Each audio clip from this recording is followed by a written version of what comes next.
there is illness in the world. Right? People get sick, there is illness, and so on and so forth. And there's a natural cause of reason for the fact we're getting sick. Natural deterioration of one's body. Which is obvious. However, there's also the spiritual, mental element to that as well. It's very difficult for science to admit this, but slowly they're admitting more and more the effect and contribution, and not always good, of the mental processes on illnesses. And some say it's 50% generated by the mind, not psychosomatic, generated by the mind. And some say is more like 70-30, 70 outside and 30 inside. Some say just the other way around. 70% is generated by yourself, and then the other stuff is just natural occurrence. Let's say you get flu or some kind of infectious disease and so on and so forth. So what does it mean? What exactly happens? Let me explain to you this. When we think about something, right, what happens? What's a thought? A thought is basically chemical reaction in our brains. Right? What happens when we're thinking? There's chemical reaction in the head that happens and that generates certain things. And I could more or less, I can tell you exactly what you're thinking, but I can tell you more or less about what you're thinking based on, let's say, which parts of your brain would lit if I do a scan to you, right?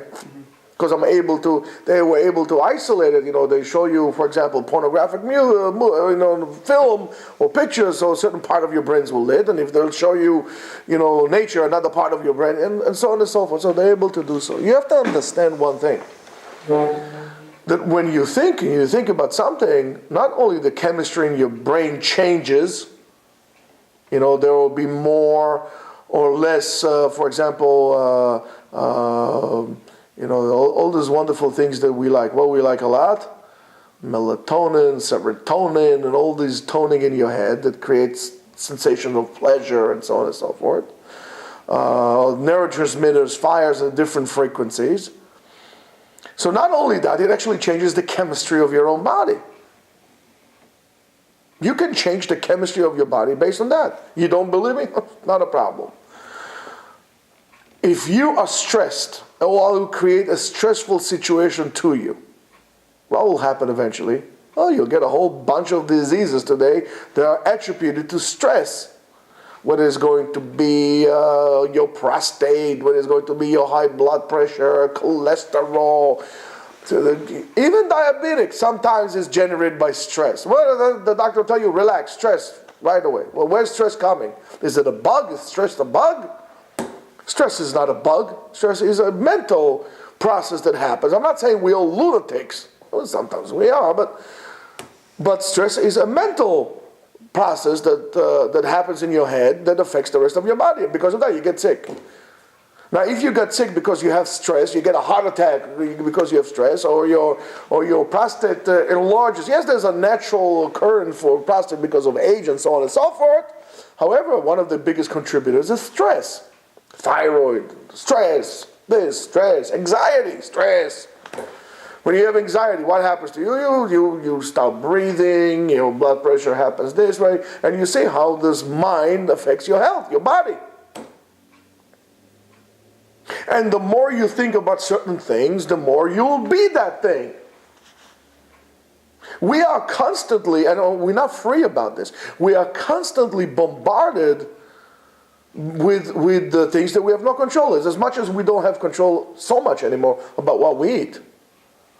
You have no control about what you eat, what you're putting in your mouth. I mean, yes, you can decide to eat an apple or to eat an orange, but what actually happens in this orange, how did they fertilize it, how did they grow it, when did they pick it, that's not up to you. You're just giving a product and you consume it. So you get a lot of chemicals inside the body that alter your body and so on and so forth to the thoughts and the ideas that you exposed. The biggest problem of our generations, by the way, is education. All the ailments of the society today comes from false education by implanting wrong ideas into people's mind. What right and what wrong is. When you expose all the time to concept of violence and sexism and so on and so forth, that's what will happen to you. Then you'll become an ill-minded person, an ill-bodied person. If I'm going to expose you, argument's sake, all the time, and that's what happens to us in society. If you're going to be exposed non-stop, which we constantly bombarded by sexuality and so on and so forth, guess what all you're going to be wanting? And therefore you become sick in that aspect of your life. If I'm going to let you watch violent stuff all the time, eventually guess what will happen? You'll become a violent person. Because that chemical reaction that is being first generated by your brain affects the chemical reaction in your body. You're going to have uncontrolled amount of, let's say, adrenaline rush. You'll become addicted to adrenaline. This is not going to be good enough for you. I'll give you an example. If you're going to look at movies from the 50s or the 60s, whether they're war movies or there were, I don't know, Western movies, it was very fake the way they died in movies. Sometimes they wouldn't even have blood, and sometimes you just see blood like this, and so on and so forth. As years went by, they increased more and more the graphic reality of death scenes or violent scenes in movies. Okay? To the point today that we are very excited to watch UFC.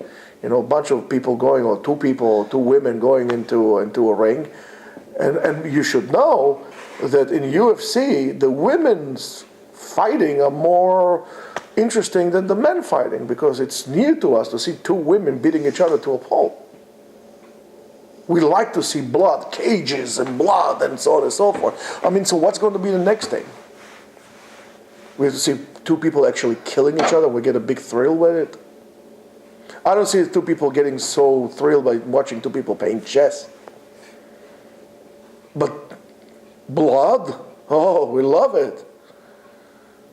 And why is that? How all of a sudden we became so bloodthirsty? Because we were slowly educated towards that. You want to fix our society?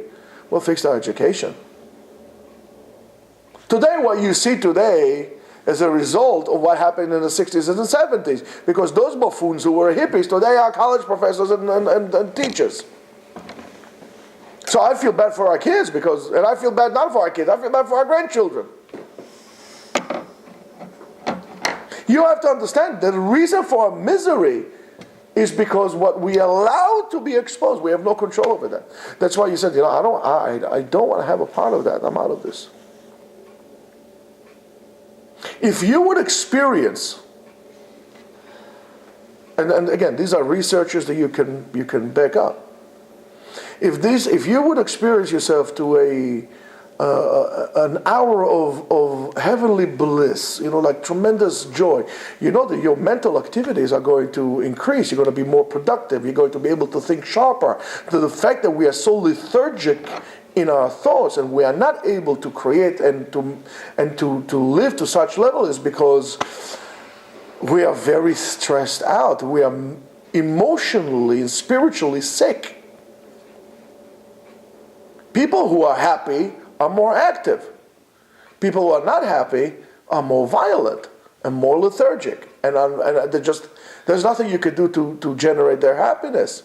You have to understand that your health and your happiness dependent on your self, not on environment or on external stimuli that will come and, because then it will become a drug. You need more and more and more and more and more. Imagine what will happen to you if you experience a day of heavenly bliss. Why do you think Jews are so at the top of the world? Some people say it's because of religious isolation that contribute to that, and as a matter of fact, they point out that the Jewish genius is about to be outdated from the world within the next 50 years because of there's no isolation, religious and cultural isolation, and so on and so forth. We become just like anybody else and become very shallow. But I'll tell you, there's more than that. It has much more to that. It has to do with one word. It has to do with Shabbat. On Shabbat, when you're not allowed to talk about world, you're not allowed to talk about money, you're not allowed to talk about anything else. Right? Davar davar. You can't talk about what you talk during the week. You can't think about what you're thinking during the week. Shabbat va'inafash v'karata leShabbat oneg, pleasure. And I'm supposed to feel a heavenly bliss on Shabbat. That's why a person has to be careful with Kavod Shabbat. That gives you the koach to continue doing things throughout the week and to be successful. But when you're doing things when you're not happy and you're a negative person, that would linger on Shabbat. That would linger throughout everything. And then you're going to be sick. You're going to be sick. You can't do what you want. You want to be successful? Start becoming positive. You want to be successful? Start thinking very carefully about positive things. Control your environment. Control your exposure. And so on and so forth. Your health and your physical health as well, not only spiritual health, because spiritually we're very sick, but spiritual health and physical health is all in our hands. So if you're feeling sick, you have to understand, why am I feeling sick? What is wrong? There's a certain imbalance in me. And today, by the way, you should know that's the difference between Western medicine and Oriental medicine. Oriental medicine is to prevent you from becoming sick and keep your equilibrium, your health in a certain level. Yes, you're going to get older and you're going to eventually die, but it's going to be quite different than in Western medicine. And Western medicine does not want to do that. Western medicine, the Western world does want you to continue to be sick because there's a big industry behind that. One of the biggest industries in the world, that's pharmaceuticals. Maybe after war and stuff like this, military industry is a pretty big industry as well. But pharmaceuticals is the biggest. We want to keep you being sick. We want to keep you being imbalanced because they keep on giving you medication who's going to treat the symptoms but not the cure. The cure is not in pills. It has to do with your neshama. It has to do with your spirit. So the more filth you get into the neshama, the sicker you get, both in the body and in the spirit. So take this into heart. Don't get involved into politics and any kind of politicians and kind of stuff like this. And just remember, apropos politics, that democracy works both ways. Whether you got your candidate or you didn't get your candidate. And if you didn't get your candidate, so fine. That's not a reason. I heard horrible things. People are crying because Hillary was not elected. I didn't see anybody cry because Obama was elected. So when you allow your political agenda affect your mood, and you brings it to crying, there's something wrong with you. There's something wrong with you. Whoever that will be. And that's an indication of the poor spiritual state that we are at. Our job is to help us come back to the state of balance. So enjoy, give yourself, give yourself 5 minutes of joy, I should have said joy because people might take it the wrong way. Give yourself 5 minutes of spiritual joy a day. Sit down and think about how wonderful HaKadosh Baruch Hu is to you, how wonderful you are. Things are good for you. You can breathe. Don't think about what you don't have. Don't think about what you cannot have or cannot do. Think about the bracha there is in your life. 5 minutes a day is more important than to go on a treadmill and run for 15 minutes. It's 5 minutes of bliss will create a tremendous positive and healthy route into your life. So start today. It doesn't have to be in a particular time. It's good if you do it on a regular basis. If you take antibiotics 3 times a day, so take a spiritual antibiotics, which will be much more beneficial to you.